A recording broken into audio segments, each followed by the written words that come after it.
Bienvenidos a nuestro estudio de Gálatas, un estudio inductivo, con el pastor Víctor Manuel Buitrago. Gálatas, la carta de la libertad cristiana. Esta fue la carta que separó definitivamente al cristianismo del judaísmo. Bienvenidos. Lámpara es a mis pies tu palabra y lumbrera a mi camino. Es delicioso deleitarnos en tu palabra, porque tu palabra es más dulce que la miel. Por eso estudiar esta carta de Gálatas, Señor, produce abundancia de vida, de gozo y de conocimiento de tu verdad, de tu gloria y de tu gracia. Te ruego que, como en las otras lecciones, tu Espíritu Santo nos guíe, nos lleve a toda verdad. Te suplico que podamos despojarnos, Señor, de todo aquello que a veces traemos como prejuicios, para que podamos estudiar tu palabra abiertos a lo que tu Espíritu Santo nos quiere enseñar en este momento. Por eso te ruego que bendigas a cada una de las personas que siguen este estudio, que seas tú, Dios mío, quien les enseñas y quien los llevas a toda verdad. Gracias en el nombre de Cristo Jesús. Amén. Amén. Bienvenidos a nuestra lección número 6 de Gálatas Inductivo. Hoy vamos a estudiar el capítulo 3 del versículo 1 al versículo 5. Y para eso voy a iniciar leyendo el versículo 1. Gálatas 3:1. Oh Gálatas insensatos, ¿quién os fascinó para no obedecer a la verdad? A vosotros, ante cuyos ojos Jesucristo fue ya presentado claramente entre vosotros como crucificado. Esto es lo que nos dice el libro de Gálatas, capítulo 3, versículo 1. Entonces aquí vamos a iniciar nuestras preguntas inductivas. La primera es, ¿qué significa insensato? Tonto, según la palabra de Dios para todos. ¿Por qué se dirigió a los Gálatas de esta manera? ¿Qué significa fascinar? ¿Y cómo fue presentado Jesucristo ante los Gálatas? En primer lugar, el término insensato es falto de sensatez, tonto, fatuo. Es quien carece de sentido, de sensus, para actuar en forma razonable ante situaciones cotidianas y prácticas. La palabra griega que se introdujo por insensatos es anoetoi y significa también tontos, necios, ignorantes. Por eso, en otras versiones de la Biblia leemos, ¡qué tontos son ustedes! Esto dice la versión latinoamericana. Gálatas estúpidos, dice la Nueva Biblia Española. Fue una expresión muy fuerte. Bueno, aún en esta época es una expresión fuerte, ¿verdad? No ha sido un exabrupto, porque Pablo estaba escribiendo, o mejor dicho, dictando esta carta, y tuvo suficiente tiempo para borrar y reescribir esta frase si hubiera sido necesario, ¿verdad? Pero no, esto es lo que se llama una frase intencional. Al contrario, fue una palabra escogida cuidadosamente para impactar, para sacudir, para despertar y para conmover. Él no quería, escuche bien esto, él no quería que piensen que todo se va a arreglar, que todo bien, que cada uno tiene su verdad y que hay que vivir y dejar vivir. No, para él era una cuestión de vida o muerte. Y la única manera de despertarlos a la realidad fue con una expresión muy, muy fuerte. Porque era fuerte la expresión. Segundo lugar, la palabra fascinar también se traduce de diferentes maneras. ¿Quién os ha embrujado? Dice la Nueva Biblia Española. ¿Cómo se han dejado hipnotizar? Dice la versión latinoamericana. ¿Quién os alucinó? Dice la versión moderna. ¿Quién os ha engañado por arte de magia? Dice la Biblia de las Américas, allá en su nota. Para Pablo era difícil creer que tanta gente y tantas iglesias hayan abandonado su primera fe para abrazar un evangelio diferente, a menos que todos estén bajo la influencia de un espíritu de error o de alguna brujería. Probablemente no existió tal cosa, sino que Pablo estaba empleando aquí esta pregunta como recurso literario para describir su asombro por una apostasía tan grande. Le parecía increíble que estuviesen tan ciegos para no ver la trampa en la cual habían caído. Tercero, Jesucristo presentado o predicado muy claramente. Y aquí emplea una palabra que significa presentar en exhibición. Presentar en exhibición. Es decir, hablar de alguien o presentarlo tan vívidamente, con tantos detalles, fuerza y emoción, que pareciera que uno lo está viendo en persona. Con tantos detalles, con tanta fuerza y emoción que pareciera que uno lo está viendo en persona. Así predicaba Pablo a Cristo crucificado. Hablar con sabiduría o mostrar señales sin mostrar a Cristo crucificado no es evangelizar. Dice 1 Corintios 1, 22 y 23, porque los judíos piden señales y los griegos buscan sabiduría, pero nosotros predicamos a Cristo crucificado. No nos interesa otro, sino Cristo crucificado. Ojalá que hoy pensáramos igual, ojalá que hoy miráramos solamente al Cristo crucificado. Gálatas 3:2. Solo quiero que me contesten una cosa. ¿Recibieron ustedes el Espíritu por cumplir la ley? Ustedes recibieron el Espíritu porque escucharon las buenas noticias y creyeron en ellas. Está aquí hablando el apóstol Pablo, está hablando de algo diferente a recibir el Espíritu Santo. Es decir, a ver, planteo bien la pregunta porque de pronto puede ser malinterpretada.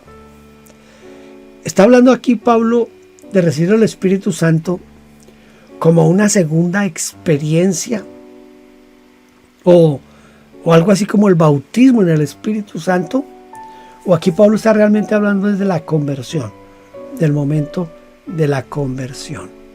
Si analizamos el texto objetivamente, escúcheme, objetivamente y con honestidad, debemos admitir que Pablo se está refiriendo al momento de la conversión. Es decir, al momento en el que uno ha recibido a Jesucristo como su Señor y Salvador. Y esto lo afirmo por las siguientes razones. Primero, porque el contexto se refiere a la conversión. Mira, el versículo anterior nos señala la presentación de Jesucristo. Dice Pablo, ante cuyos ojos Jesucristo fue presentado claramente entre vosotros como crucificado. Esta presentación es un acto inicial y nunca podría ser una segunda experiencia. Se presentó ante ellos a alguien que no conocían, por lo cual fue su primera experiencia. Segundo lugar, porque toda la epístola trata el tema de la salvación. En ningún momento el apóstol se refirió al Espíritu Santo en los términos de una segunda gracia, ni como el Espíritu que ha descendido semejante a lo que relató Lucas en el libro Los Hechos de los Apóstoles, donde mencionó que hablaban en lenguas, sino a los frutos del Espíritu, tal como el amor, el gozo, la paz, la paciencia, toda esa cuestión. Tercero, porque el mismo versículo sugiere que por escuchar el mensaje de salvación con fe se recibe el Espíritu. Sin embargo, no podemos negar una segunda, tercera, muchas experiencias más de inmersión en el Espíritu o de llenura del Espíritu, o como dicen algunos, aunque no estoy muy de acuerdo con ese término, con la unción, porque algunos, para referirse a ese mover especial del Espíritu en ciertos momentos en el culto, en la iglesia, hablan de la unción, pero yo no creo en eso, porque la unción es cuando nosotros aceptamos a Cristo y somos ungidos en la salvación, y es la única unción que hay. Lo demás no son unciones, son manifestaciones sobrenaturales del Espíritu Santo, es la llenura del Espíritu Santo, en fin, pero no es unción. Con estas evidencias de dones y señales, pero en estos versículos en particular nos queda bien claro que el Espíritu Santo se recibe en el momento de nuestra conversión a Cristo, por lo cual se puede afirmar con verdad, con toda la seguridad y la verdad posible, que un creyente en Cristo que ha nacido de nuevo no tiene el Espíritu Santo. ¿Entiende? O sea, uno no puede decir, a ver, replanteo mi frase porque me quedó como muy chueca. Uno no puede decir que una persona que no, escuche, ¿cómo me explico? A ver, dentro del mundo pentecostal se piensa que quien no habla en lenguas no tiene el Espíritu Santo. Pero no, cuando usted se convierte, cuando usted decide aceptar a Cristo como su Señor y Salvador, en ese momento el Espíritu Santo entra en su vida, entra a morar en usted, y usted tiene el Espíritu Santo desde ese momento. ¿Estoy siendo claro? Usted creyó en Cristo, usted tiene el Espíritu Santo. Lo que viene después, la llenura, los dones, las lenguas, todo lo que viene después, esa es una experiencia posterior, pero usted tiene el Espíritu. Hable o no hable lenguas, usted tiene el Espíritu. Sane o no sane a los enfermos, usted tiene al Espíritu Santo desde el momento en que se convirtió. Entonces, todo aquel que es un hijo de Dios por la fe, tiene el Espíritu Santo. Por lo menos lo entendemos en Romanos 8:9, ¿no? Decir lo contrario, en realidad, es predicar otro evangelio diferente. Hago énfasis. Todos los que han creído en Cristo, todos los que han entregado su vida a Cristo Jesús y han tenido la experiencia de la conversión, tienen el Espíritu Santo. No se olvide de eso, por favor. Esto es, ¿cómo se puede decir? Esto es innegociable, esto no se puede cambiar. Toda persona que acepta a Cristo como su Señor y Salvador tiene al Espíritu Santo. Voy a leer ahora Gálatas capítulo 3, versículos 3 y 4. Comenzaron su nueva vida con el Espíritu y ahora intentan perfeccionarla por medio de un pedazo de piel. ¡Qué tontería! Han pasado por muchas experiencias. ¿Será que las van a desperdiciar? Quiero creer que no. Ay, la vida pastoral es una vida complicada, difícil. Y Pablo era pastor, tenía alma de pastor, tenía sentimiento de pastor. Así que él no la estaba pasando como muy bien, que digamos, en ese momento. Algunas versiones traducen: tantas cosas habéis padecido en vano, y otras: tantas cosas habéis experimentado en vano.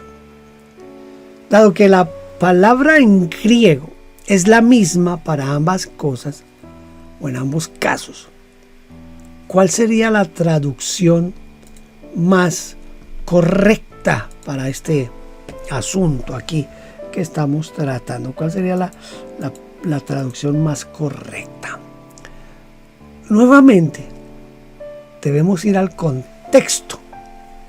Nos indica ese contexto que Pablo se está refiriendo a la vida inicial con el Espíritu Santo y no al sufrimiento, ni a las persecuciones, ni a las pruebas. Posiblemente, y eso es lo más seguro, no solo posiblemente, sino lo más seguro, tuvieron padecimientos. Pero el tema de Pablo no era ese, sino lo que habían experimentado con el Espíritu desde el comienzo de su vida cristiana. Habiendo comenzado por el Espíritu. Mira, el versículo posterior se refiere a la suministración del Espíritu y a las maravillas hechas por el Espíritu. Por lo tanto, no nos queda otra opción que traducir: tantas cosas habéis experimentado en vano. Por eso, en la Biblia de Jerusalén leemos el mismo versículo así: tan insensatos sois, comenzando por el Espíritu, terminaréis ahora en la carne. ¿Habéis pasado en vano por tales experiencias? Pues bien, en vano sería. La Nueva Biblia Española dice: tan magníficas experiencias en vano. Posiblemente Casiodoro de Reina, quien fue el que primeramente tradujo el Nuevo Testamento del idioma griego al español en el año 1569, eligió el significado relacionado con el sufrimiento y no con la experiencia, porque la palabra epasete se puede traducir por sufrir, soportar, sobrellevar, experimentar. Es la traducción del señor Casiodoro de Reina, que fue después corregida, aumentada o arreglada, no sé, revisada más bien, por Cipriano de Valera. Voy a leer ahora Gálatas capítulo 3, el versículo 5. Dice: ¿acaso Dios les da el Espíritu por cumplir la ley? ¿Acaso Dios hace milagros entre ustedes porque cumplen la ley? Dios les da el Espíritu y hace milagros porque escucharon la buena noticia de salvación y creyeron en ella. Bueno, esto se pone emocionante. Cada vez que avanzamos, como que el texto nos toca más. Se detuvieron las manifestaciones y milagros por medio del Espíritu cuando ellos se alejaron de la verdad del Evangelio. ¿Cuándo y cómo actúa el Espíritu Santo? Aquí vuelvo a tocar el mundo pentecostal. Sí, señor. Porque dentro del mundo pentecostal hay una cantidad de expresiones y creencias. Bueno, aquí en este caso es evidente que no se detuvieron las manifestaciones y los milagros. Al menos eso no fue lo que sucedió en Galacia y tampoco pasó en Corinto. Dios les seguía suministrando el Espíritu y continuaba haciendo milagros aun cuando ellos habían caído de la gracia. Habían caído de la gracia, pero Dios les seguía suministrando el poder del Espíritu. Estaban siguiendo un evangelio diferente, pero Dios no suspendió los milagros. Porque Pablo se está refiriendo al presente. Mire, cuando él escribió: cuando Dios les reparte los dones del Espíritu y obra sus milagros entre ustedes, lo hace porque practican la ley o porque creyeron en su mensaje. Mire, él no les dijo: hey, ¿se acuerdan cuando Dios les suministró el Espíritu e hizo milagros entre ustedes? No. Él hizo referencia a algo que estaba sucediendo en ese momento. Por lo tanto, suponemos erróneamente que si ocurren milagros y los dones del Espíritu Santo están en pleno ejercicio, que eso significa que uno está en el camino correcto, que todo está bien. Y no solo esto, sino que Dios mismo está respaldando lo que la iglesia o determinado ministro está haciendo. ¿Ah? Porque según algunos, aquí es donde digo que me meto con el mundo pentecostal, porque según algunos, si Dios no los aprobaba, quitaría todas las manifestaciones del poder del Espíritu Santo. Eso es totalmente falso. Falso. Es demostrable por las Escrituras y la experiencia que la gracia permanece aún cuando hacía mucho tiempo que se ha perdido el camino. Esta realidad ha confundido a muchos. Hay muchos que han sostenido, que predican, que enseñan por muchos años que Dios no actúa donde hay pecado, o Dios nunca dará su poder a quien no está caminando en santidad.